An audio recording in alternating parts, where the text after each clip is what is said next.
Welcome to the Innovation Race podcast, where we meet fascinating inventors, innovators, politicians, and leaders who share the view that what's best for our country is to protect patents and keep innovation in America. Now, here's your host, Jenny Beth Martin. Congressman Thomas Massie is not just a congressman. He's an MIT grad, and he has over 24 patents. He really is as smart as a rocket scientist. He lives on a farm in Kentucky with his wife and 4 children. You're going to hear all about that, plus some of his latest inventions in this podcast, and so much more. And Congressman Massie is in our documentary film, Innovation Race. To find out more information about the film, go to innovationracemovie.com. He also is in our documentary Invalidated, which is really a prequel to Innovation Race. And frankly, he was the inspiration for the documentary in the first place after doing a Facebook Live with him several years ago. And now here's Congressman Thomas Massie. I'm excited that you're here today. By the way, I like the new movie better than the old movie because instead of just being a crusty old congressman in the like I was in the first movie, I get to be the other side of me in this movie, which is an inventor on my farm. Did you grow up on a farm? I did not. I grew up 15 miles from where my farm is. The reason I live on that farm is I married the farm girl that grew up on that farm. Oh, nice. Very good. By the way, she also went to MIT. We were 2 hillbillies that fell in love in high school, and I had never even been to Massachusetts, but I applied to go to MIT, and I got in. And then 2 years later, my high school sweetheart applied to Harvard and MIT, and she got into both. Wow. By the way, we went to public schools. We didn't have like any extra preparation or anything for this. So she chose MIT because she's a nerd like me. And so anyways, that's how I ended up on a farm, is my wife grew up on this farm. Had you even worked on farms before you? Oh, yeah. I mean, if you're in rural Kentucky and you go to your friend's house for the weekend, you're going to end up doing something on a farm. Okay. So it's, helping out with whatever's there, fixing fence. In Kentucky, it used to be like housing tobacco or setting tobacco or stripping tobacco. Or, in my case, I had a papaw, that's what we call our grandfathers, who raised sorghum cane and made molasses. Okay. And he had, might have been part of my inspiration for getting into mechanical engineering. He had this contraption.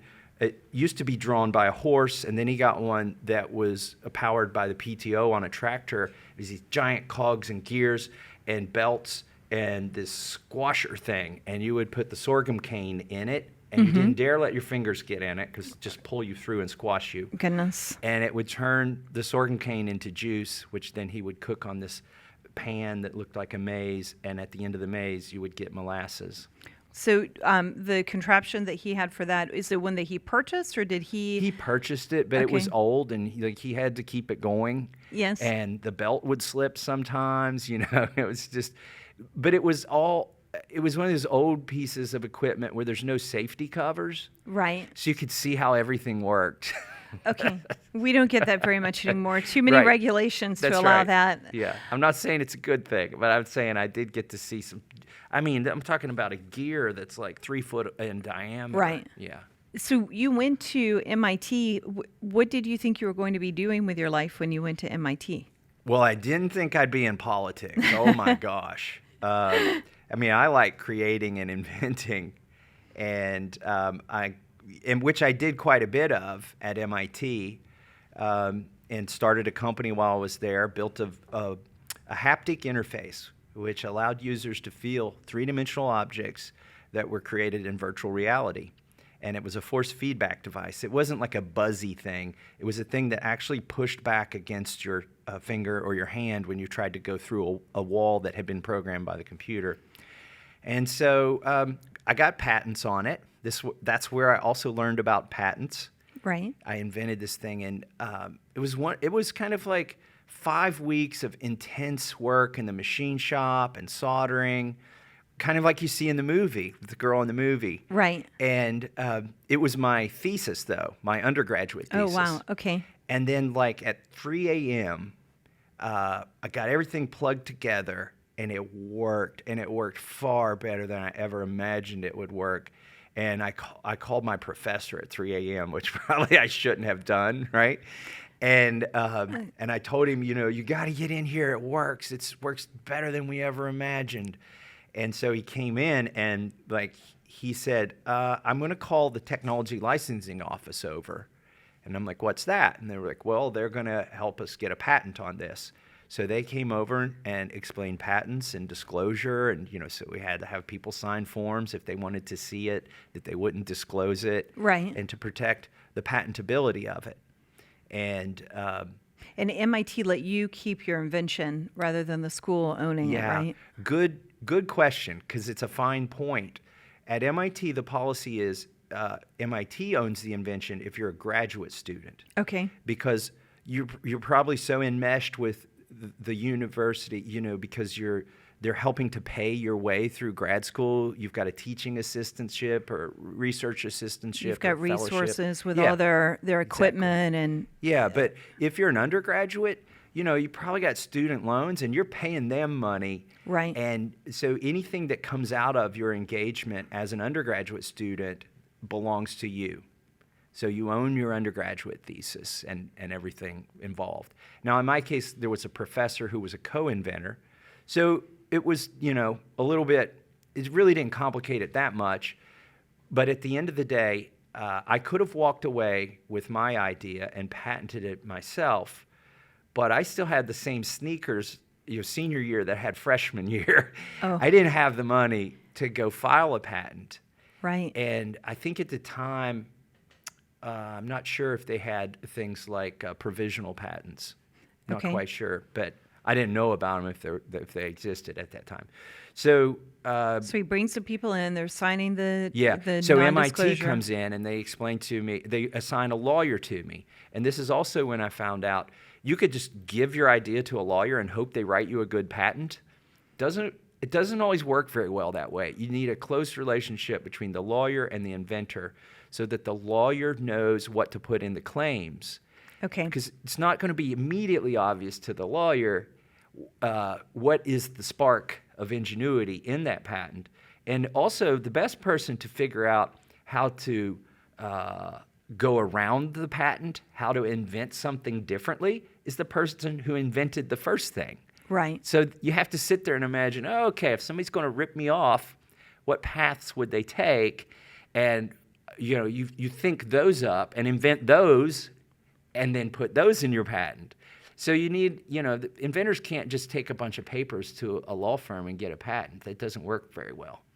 That's what I learned at that point. So I let MIT file the patent because at the time it cost about $15,000 to get a good patent. This is 1993. Okay. And I negotiated a licensing agreement from MIT. And let me tell you why I wanted to do it that way. Number one, I was broke. And that was basically a way to get $15,000 for a patent and then pay it back through royalties. And by the way, MIT eventually made far more than $15,000 off of that patent in the royalties that I paid them. But they were taking a risk. There are a lot of student projects that don't make a penny. Right. And they're out, thousands of dollars to file the patent. But the real reason, and I think I understood this at the time, but probably not as profoundly as I do now, the best reason for going through MIT was their name was on the patent. And when somebody decides to rip somebody off, a lot of times they know the patent exists. And they look at the names on the patent, and they've got something called efficient infringement. Mm-hmm. They're like, well, it might just be more efficient to steal this idea and litigate it in court and drag it out, and we can outlast the other person, the inventor. Maybe we'll bleed the inventor dry in legal fees. But on my patent, it said Massachusetts Institute of Technology, which made somebody think twice when they were thinking about ripping it off. They know there's an institution behind it that has resources that they weren't obligated to defend the patent, but they Right. probably would.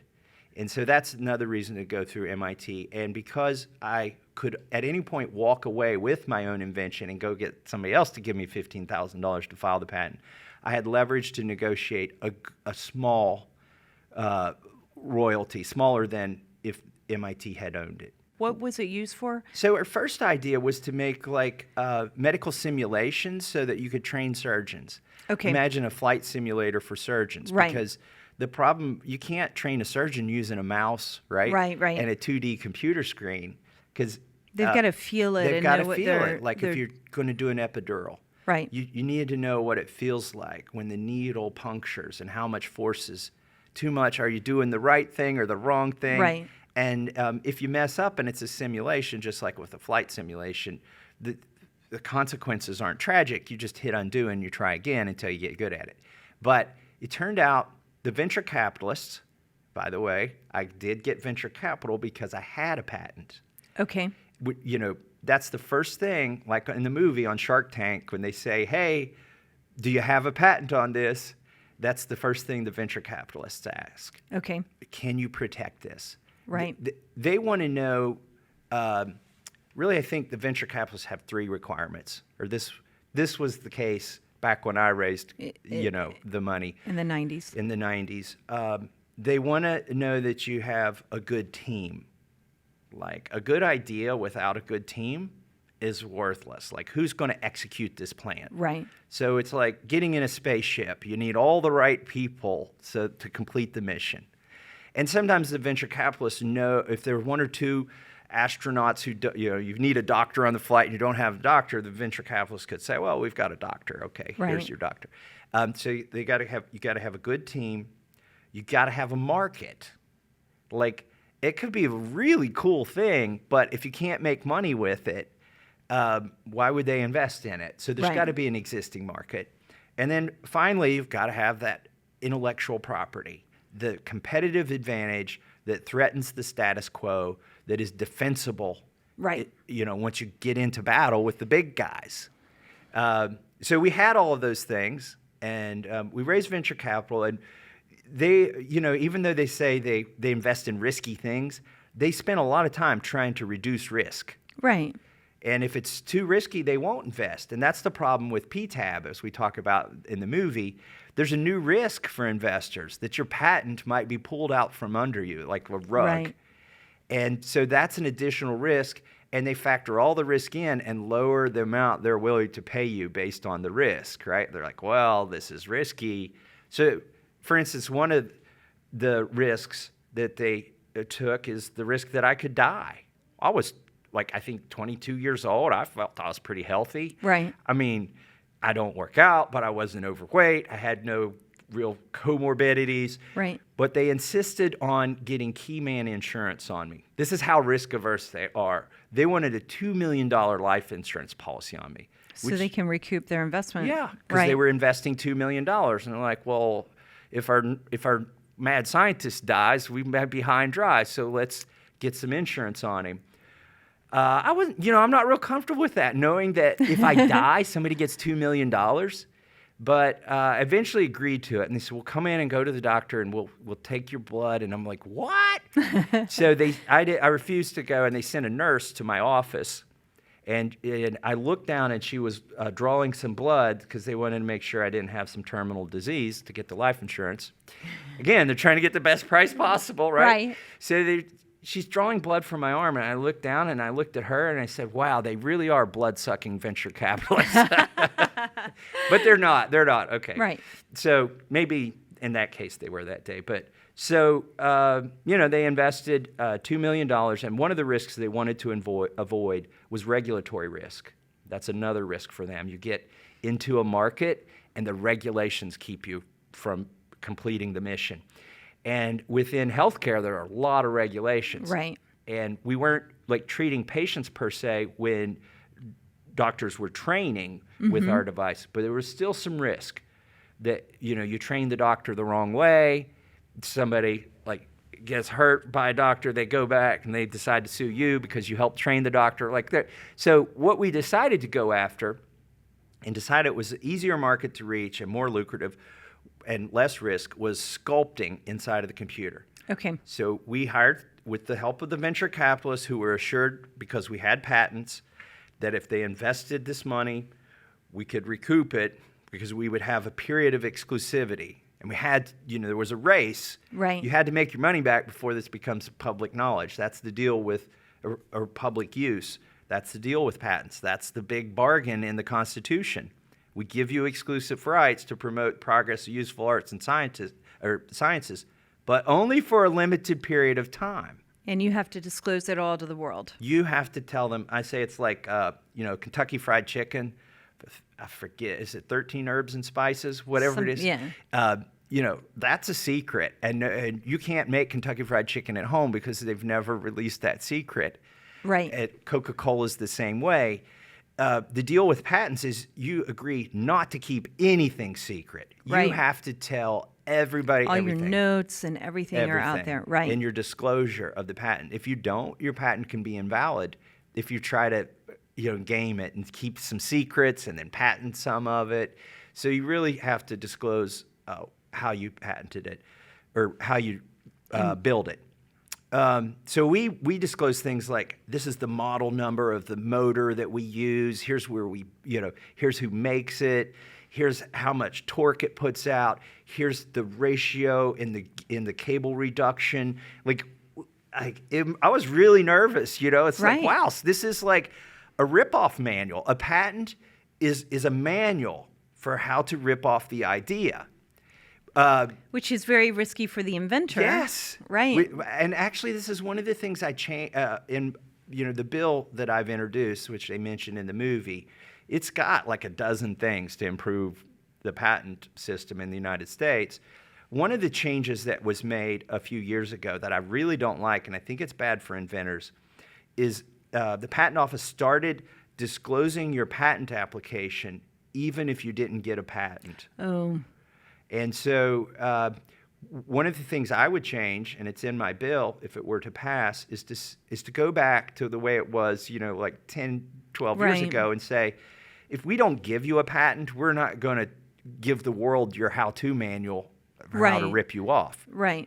So and that makes sense because you haven't gotten anything in exchange for all of that. Right. For all of that openness. Yeah, if the government says, okay, well, you know what, we don't think it's novel, we don't think it's useful, and we don't think it's non-obvious to somebody schooled in the art, we're not going to give you a patent, and then you're left with only a few ways to protect yourself. I mean, there's trademarks and there's copyrights, but there's trade secrets. Right. And you should be allowed to have a trade secret. If you don't enter that constitutional contract that the Founding Fathers set up, which is we tell the world, the inventors tell the world how to rip us off, and in exchange, the government secures, doesn't grant. I found that out last night at a speech, right? I had never thought about that. The government secures your right. Right. If you'll make that deal. Because you have the right to your own idea anyway. We believe in natural rights. Yes. And so the Constitution is there to protect our rights, not to grant us the rights. Correct. And the courts have gotten that backwards, Many times. Yeah. So just to sort of close that out, it's called my invention, I called it the Phantom, and it was a haptic interface, and my company was Sensible Technologies, and we ended up selling the hardware and the software that allows you to sculpt to shoe companies, jewelry companies, car companies, anybody that made organic shapes like the Luke Skywalker action figures. We sold it to Hasbro, for instance, and the sculptors there who didn't know how to use computers, didn't know what 3D coordinates were, could sit down at a computer and in 30 minutes learn how to use the system, and in another 30 minutes they had Luke Skywalker carved out on their computer, and then in another 3 hours they had him printed out on their 3D printer, and unfortunately all this stuff's made in China, but in China a lot of times with like Star Wars they're really protective of their licensing and making sure that Luke Skywalker action figure looks like Luke Skywalker. Right. But they had this problem. They send it to China, and people who've never seen Luke Skywalker the mold doesn't work. He won't pop out of the mold the way the artist designed it. So they take some liberty with Luke Skywalker, and he comes back, he doesn't look like Luke.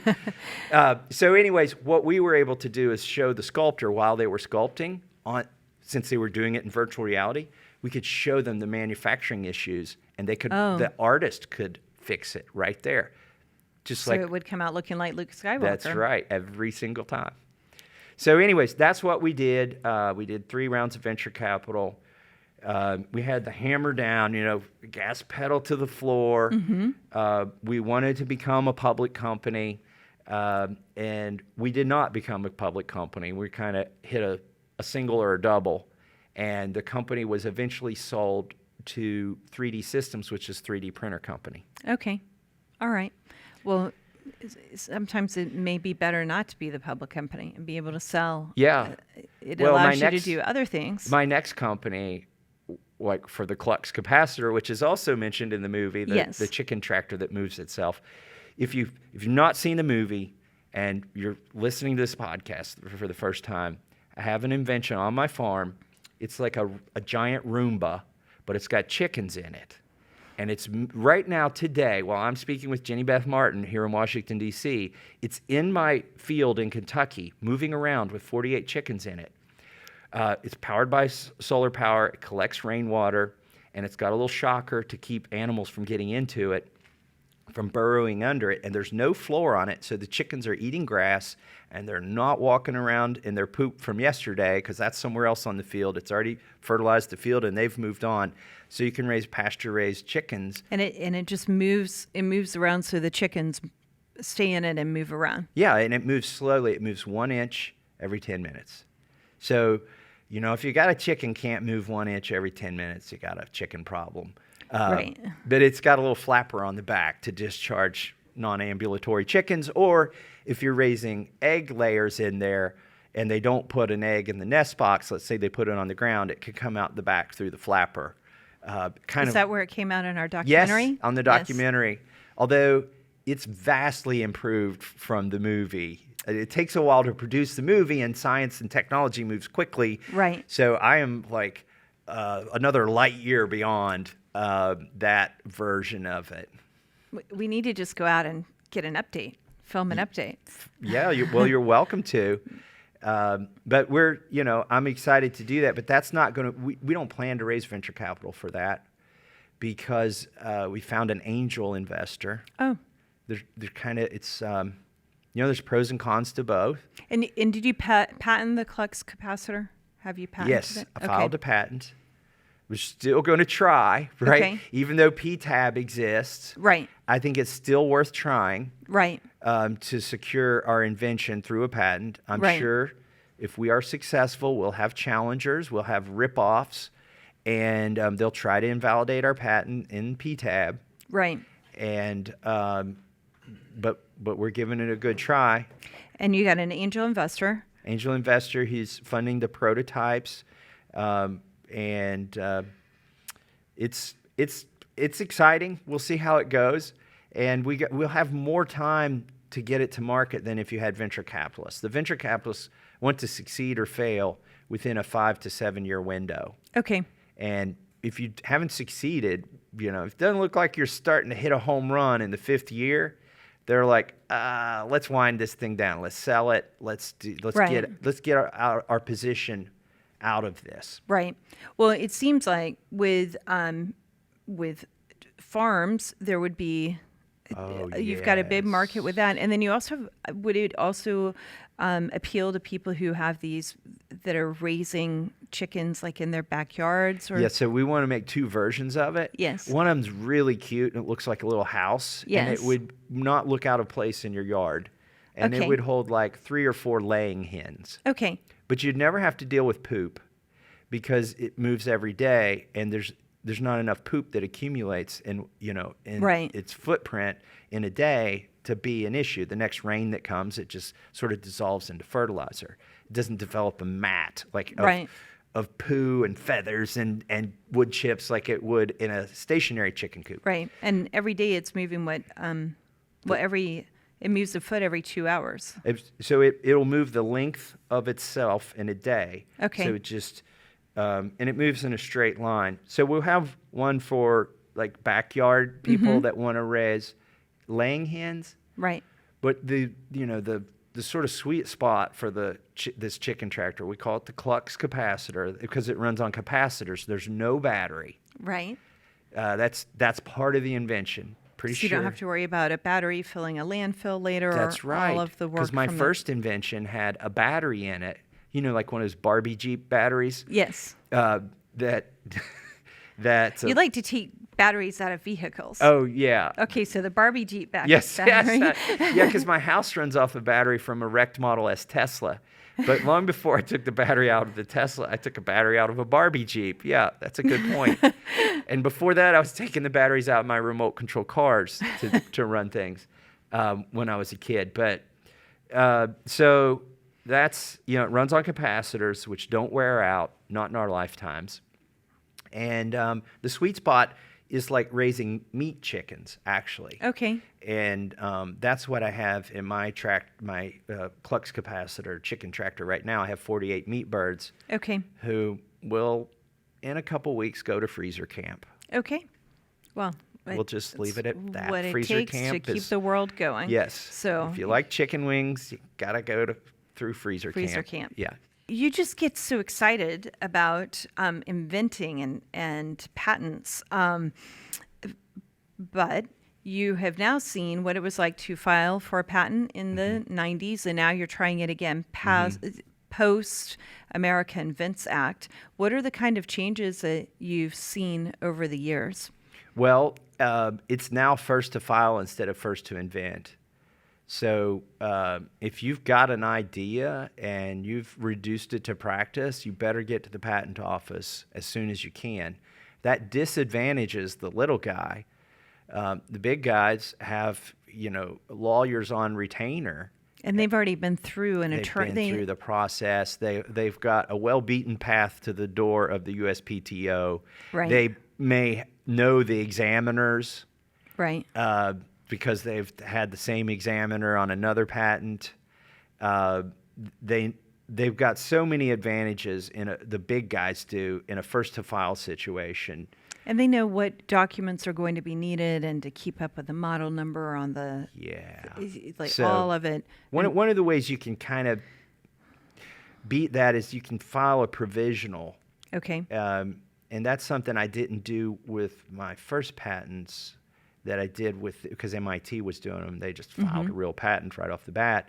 But the small inventors, you can file a provisional, and it gives you a year before you have to spend the big money and get all your claims in shape. And so that's one way to ameliorate the damage that's been done by switching to first to file from first to invent. Okay. The rest of it is pretty much the same as far as filing goes. All right. There's like the cover page that's got the metadata, the vital statistics, the abstract, the name of the inventor, et cetera, and then you've got pictures. Right. That of the invention. There's almost always, there's always pictures, even if it's hard to draw a picture of it. If it's an abstraction, you still have a flow chart or something. And you can even patent on ideas that you haven't created the prototype for, correct? Yeah, absolutely. Okay. Because there's, I've thought of many ways to move a chicken tractor with the solar panel and capacitors, and so and I've implemented one which I would call, my best mode. Right. And one might be more manufacturable, or one might be more suited for consumer in the backyard versus the farmer in the field. So then you've got, like I said, the rest of the patent is pretty much the same, although you might draft the claims differently now than you would have when I filed my first. So after the abstract and the pictures, you've got the disclosure, which tells that's the manual on how to reverse engineer it. And then you have the claims. And you might draft those differently than we did many years ago because there's one strategy that says, wait and see how they try to rip you off before you adjust the claims. Because you can do a continuation. This has always been the case. You can't introduce new inventions or new material, but you can, I think, change sort of how you claim it. Okay. in a continuation. But we filed our best guess at the best way to protect this and the claims in our patent. And the other thing that's changed is I'm not sure, but I think it takes longer to get your patent to issue. I've heard it's gone from 18 months to four years on average. I think my original patent, we filed it in 1993, and I think the first one issued in 95. That's my guess. So Okay. that would be in that 18-month, 2-year window. Well, in the meantime, it's patent pending. You Right. know, and people could rip you off until the patent issues, but they do so at their own peril, because if they start doing that and they start making money, this gets us to the injunction. Right. Yeah. Which is discussed in the movie. Right. Let's say you've been hard at work and you invented this thing, and you got out there, you put it on a website like the girl did in the movie. Right. her Right. science project, Right. and somebody rips her off. Right. But so you get out there, you get in the marketplace, and somebody says, "Oh, good idea," and then they start making your thing. Well, when you have a valid patent, you can go. The patent is a right to exclude. It's exclusive use. It should Right. be. That's what the founders intended. Right. It's been diluted some recently, but you go to a judge and say they're infringing on our idea, and you try to get an injunction to stop them. And the analogy I use in the movie is if you own some forest land and your neighbor owns some forest land, and one day you wake up and hear chainsaws and bulldozers on your property, and you walk over and he's on your side of the line, Right. and you go to court and try to get him to stop. If it were timber, the judge would say, yeah, you got to quit cutting that guy's timber. But with a patent now, based on Supreme Court rulings, because Congress hasn't acted, and the Congress can fix this, but based on some of the rulings, they've gotten into this mode where the judge says, all right, just keep cutting the trees, and we'll settle this later. We'll come up with some price, but you got to let them keep cutting the trees. That's ridiculous. So you don't really have that exclusive right that you should have. You should have it. The Constitution says you have it. It's got the word exclusive in there. It's not very exclusive if somebody else can do it.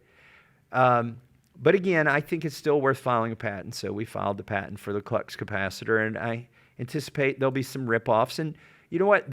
I hope we have competition, because that means the market will grow bigger. And you want a bigger market. Right. I just don't want them to do it the same way we've done it. Right. So. Okay, now let's go back on the trees analogy just a little bit more. I think that until you really pay attention to intellectual property, it just seems like this nebulous thing, and maybe people are selfish because they want to keep their idea to themselves, but we would never say they're selfish because they want to keep their car to themselves, or they're Right. selfish because they want to have their house and they don't want other people building a house on their own property that they've paid for. So one of the things that you explain a little bit in the documentary is intellectual property is still property, just Right. like physical and Right. real property are. Well, there's a body of thought that I don't subscribe to that says if it's free to copy it, then you're not hurting the person who invented the first version. And so, like with music, I think this idea is popular with music, with some young folks that well, I'm not hurting anybody to take a copy of that. And there are, radio stations can play songs and whatnot, but when you start depriving somebody of a livelihood, I think you are stealing from them. Right. And so it is harmful. It is harmful, especially with when you take the exclusivity of a patent away from somebody. Now, there's been a move recently. This is one of those things that's eroded the patent system, to consider patents not property, but as they have, the founding fathers considered them to be property, and legislation made sure that we considered them to be property, like private property, Right. real property. But the courts have started to treat them more like a lease to drill oil on, national, some national park. As right? if the government owns it or As something. if the government owns it, and all you've really got is really some kind of business deal with the government, and it's not really property, it's just a business deal with the government. And if they treat it as a business deal with the government instead of your property, you don't have the right to go to court. Yeah, because If the government cheats you on Right. this, or if somebody else gets another, like somehow starts undermining your deal with, somebody else comes and drills oil, then that's a negotiation that starts happening because you don't own that property if it's government property. I don't subscribe to that model. I think it's actual property, just like the founding fathers intended. And if somebody steals it from you, you should be allowed to go to a court. And this idea of saying patents aren't property, they're just business deals with the government, is what allowed them to create the PTAB, which is like this fake court Right. that is not in the same it's not even in the judicial branch of the government. Right. It's like this arbitration type thing, this tribunal that's underneath the president instead of underneath the judicial branch. Which is in a separate article in the Constitution, and it Yeah. should be separate. Those powers should be separated, judicial versus executive. Absolutely. And here's how little separation there is. It's not just in the same branch of government as the patent office, the one that granted the right or secured the right. It's in the patent office itself. Right. Like, it's not just in the executive branch, like the PTAB, which is the fake court, which is what we're talking about, and the patent office. The PTAB's in the patent office. The same people who secure your rights can come back and take them away and say, oh, we want a mulligan. After you've invested money and poured your life and blood, sweat, and tears into it, they can come back and say, you know what? There's somebody else that's decided to copy you, and we've taken another look at your patent, and without giving you the benefit of that you would have in a courtroom, things like discovery, where you can get information about your competitor and prove that they copied you. Instead of having things like that, we're just going to take away what we consider a business contract with the government. That's why it's dangerous. It took me a while, honestly. I understand patents and I love inventing. It took me a while to wrap my head around that concept when people were coming to me and talking about patents or property, and why that's important to say that. Because if they're not property, if they're just some kind of deal with the government can redo the deal. I used to program computers, and back in the 90s, people would copyright or copy and basically pirate software, so they wouldn't pay to buy the software. And those are things that bothered me, because I was sitting there thinking, it might be expensive to buy this software package off the shelf, but it took a lot of time for the people like me to develop it, to write it, to debug it, and to make it a product that you could purchase. And all of us had to be paid for whatever we were developing. I programmed for corporate America, so it wasn't software that was being sold, but I understood it took a long time to get through the process so our end users were able to use the software. And it wasn't tangible, Right. It was, you can't feel the software. Well, first of all, now that I know you've got a history of programming, I need a firmware update on the Clucks Capacitor. I'll send you the C code, and you can.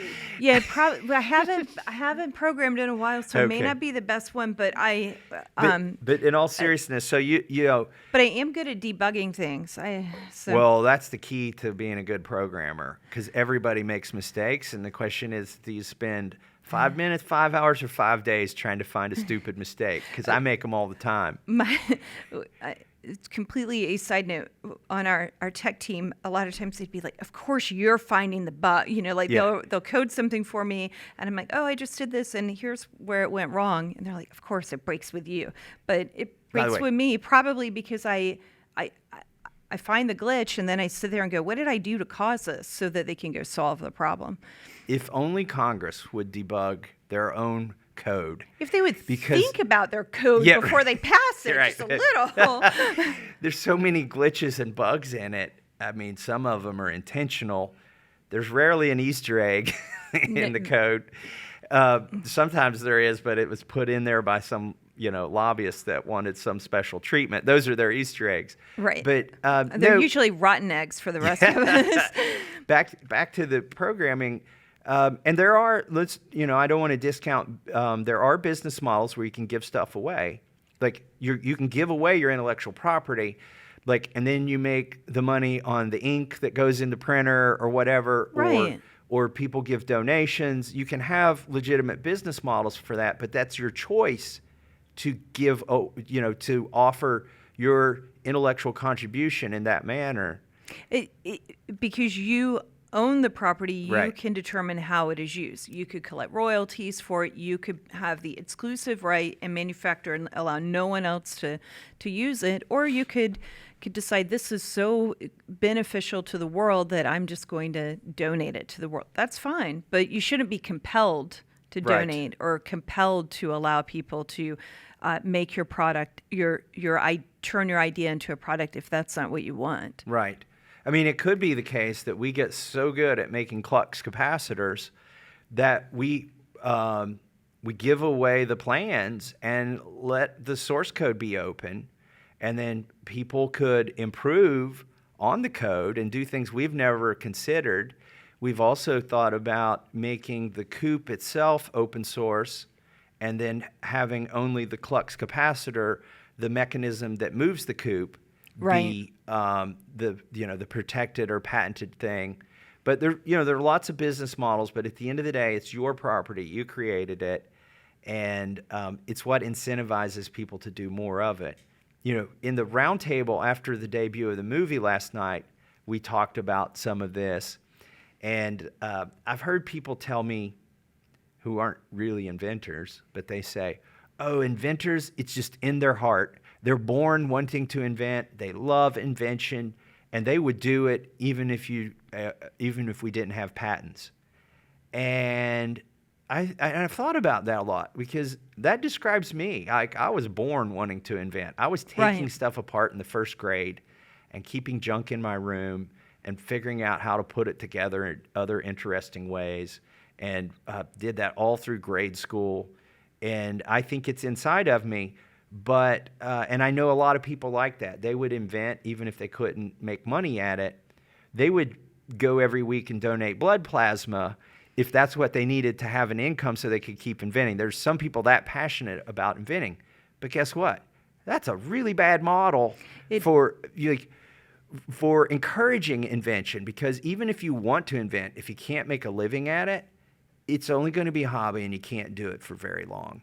And do we really want our inventors to be like the lowest class citizens who aren't capable of getting paid for their contributions? Here's another thing that I hear, that inventors are just trolls because you've come up with this idea and you don't manufacture the idea and you want a license for your idea. You're extorting the people who actually manufacture things. And They wouldn't even be able to manufacture it if you hadn't come up with right. it. So Sorry, no, it's a great point, and it irritates me when they say that.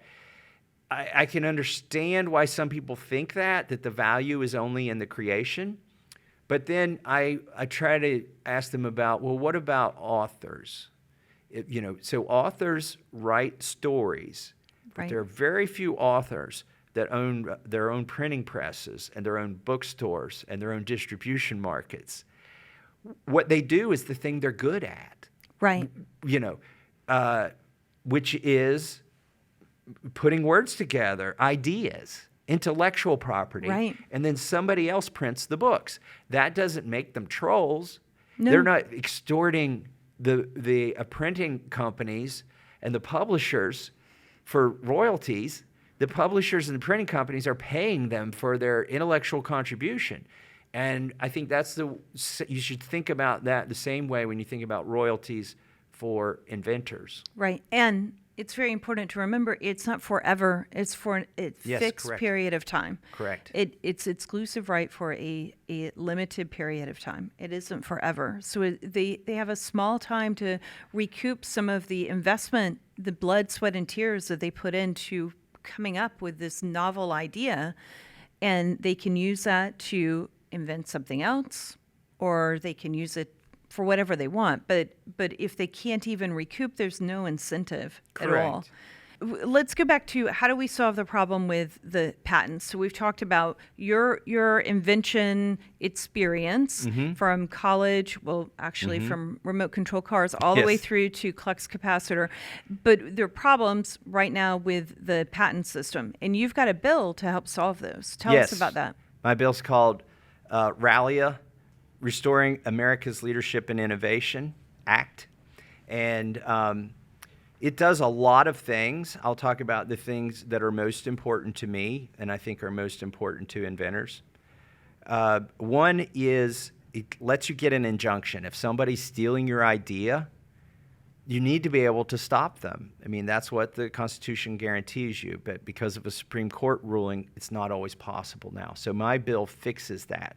Okay. And we have the right and the authority in the legislative branch to fix that. Right. The other thing it does is it says you can get a patent on your invention regardless of what field you're participating in. Like, there's been a move lately from the courts to say, oh, well, you can't patent something in this field. And, for instance, software. They'll try to prevent software patents from happening. The problem today, though, is like with my Klux Capacitor. It's comprised of hardware, it's comprised of electronics, it's comprised of firmware, it's comprised of software, and there's no clear delineation between all of that. It's like a spectrum of inventions. Right. And some of the inventions are in the software. And you get also, if somebody invents a better apple tree, you should be able to patent that. Not all apple trees. Everybody else can grow all the apples that existed, right. But that inventor should be able to have a patent on that apple tree for 20 years if they're going to make a new and improved apple tree. So you wouldn't want to say, as they do now, that there are some fields we're not going to allow any inventions in, because what you're going to do in those fields, you're going to discourage invention. My bill clarifies that as long as you meet the original requirements, that it has to be new, it has to be novel, right? It has to be non-obvious to somebody who does that kind of thing for a living, somebody schooled in the arts, and it has to be useful.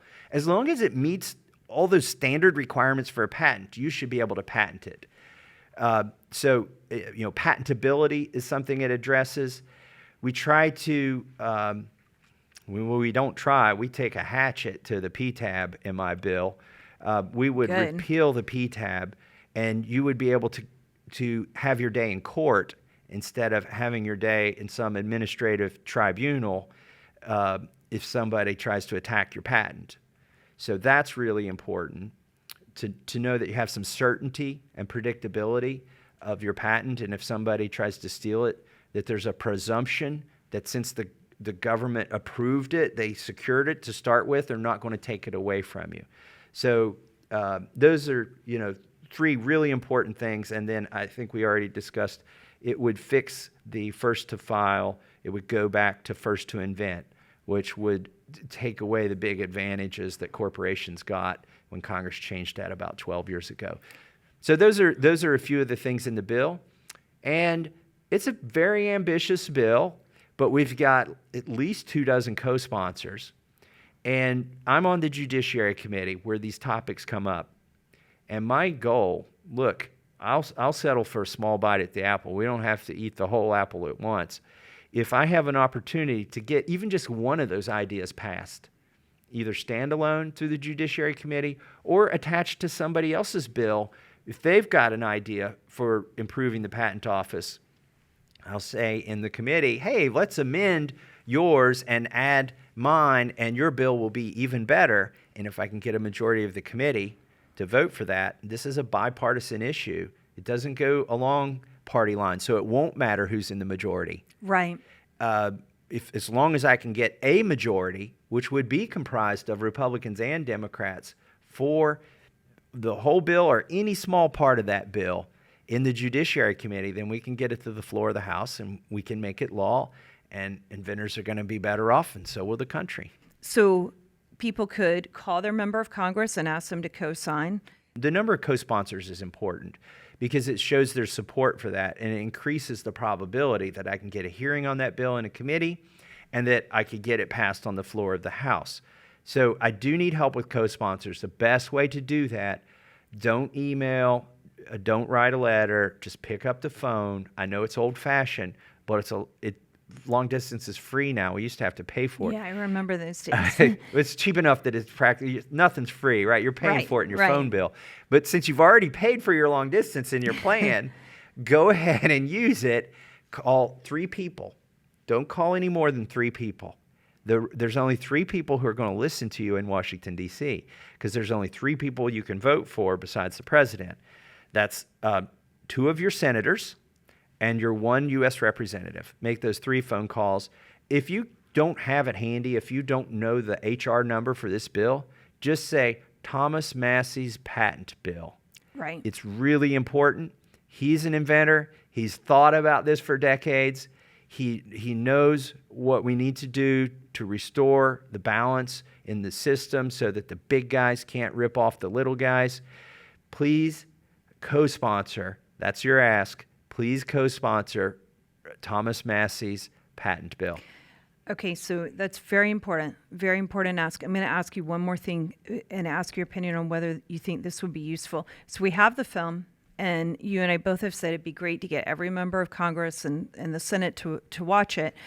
One thing that we did in the past that some of our activists did, they thought of this on their own. We had another documentary on a different issue, and they wound up setting up appointments with staffers or asking their congressman to come to their group meeting, and then they just showed the film. Yeah. So it might be worth, even, if you've got extra time and can set up an appointment with a legislative person, watch the film with them. And it can be expensive to get to D.C. It may be worth finding one of your senators or representatives, field representatives in your state.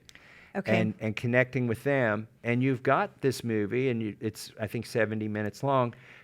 Show them the best 10 minutes, right? Right. Like, this is what you really need to see. I want you to watch this. Here are authorities on the matter. Here are inventors. Bipartisan authorities. So Yes. whether you've got a Democrat or a Republican, it doesn't matter. Senator Chris Coons is in the movie. Yes. He's a Democrat, and he supports this. He's got his own patent bill, Right. which is a good patent bill as well. But he supports inventors and strong patents. So, you can also tell him in the Senate, vote for his bill or Right. support his bill. Right. Okay, well, we've got a good call to action from this. Great story hearing about your history. And I've heard some of it before and some of it is new, but I think that the people who are listening are going to enjoy just having this longer interview with you and learning much more about you. So thank you so much for your time. This is fun. I mean, the movie was great. I had never seen it until last night. As I told you, I've lost a little weight since the movie. I think the camera was not kind to me, but I'm just kidding. We'll fix that in the future. And my cattle have gained weight since the movie. That's always good. They looked a little lean there in the movie. And then also my fruit trees have grown since the movie. I've got peaches, had peaches this summer off of those little twigs that I see in the movie that I had just planted. So it was really fun for me to watch the movie and see how things had changed. But I hope if you're listening to this and you haven't seen the movie, definitely go watch it. It's a good watch. It's fun. It'll inspire you. Well, thank you so much. And thank you for listening today. Make sure you're calling your 2 senators and your congressman to tell them to co-sponsor Congressman Thomas Massie's patent bill. Thank you. Our film, Innovation Race, is coming to theaters on November 16th, 2022. For more information about the documentary, go to innovationracemovie.com. The Innovation Race podcast is hosted by Jenny Beth Martin and produced by Kevin Mooneyhan, Lori Heiselman, and Andy Peterson. Luke Livingston directs the video podcast. Innovation Race Podcast is a production of Tea Party Patriots Action. For more information, visit teapartypatriots.org. That's teapartypatriots.org.